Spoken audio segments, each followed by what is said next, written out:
Wala nang edit-edit, ito ang kwento. Nangalampag ang ilang grupo dito sa harapan ng tanggapan ng Commission on Elections o COMELEC para ipadisqualify ang grupong Gabriela Partlist matapos iproklama ng COMELEC na nanalo sa kalilipas lamang na halalan. Pakita ko sa inyo yung grupo mga kapatid, no?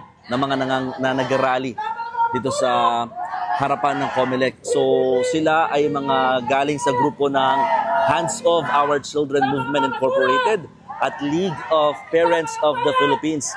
Ang pinaka nakalagay dyan, ayan o, Gabriela, hindi binoto pero nanalo, dapat daw tanggalin ang naturang party list, idamay na rin daw, pati yung kabataan party list. Ilan sa mga kinukwento ng mga nagsalita kanina, di umano yung kanilang mga anak na-recruit ng grupo mula kabataan hanggang sa Gabriela at ngayon ay nasa bundok na raw, no?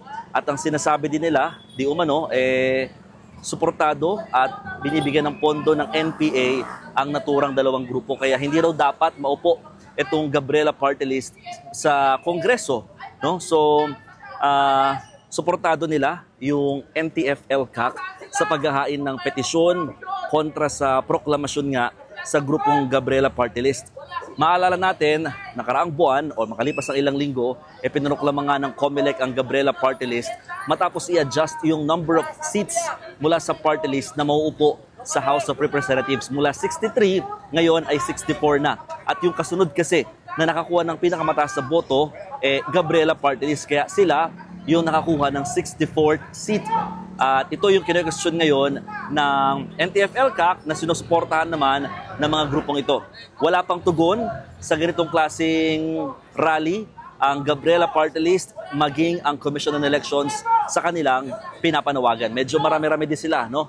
Mga grupo ng may mga magulang, may mga kababaihan at mga kabataan kami nakikita doon sa bandang likod nitong mga tarpaulin.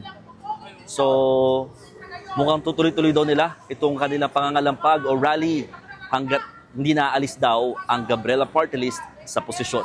O paano? Ako po si Mon Gualvez ng News 5 at yan ang aking istorya ngayong araw.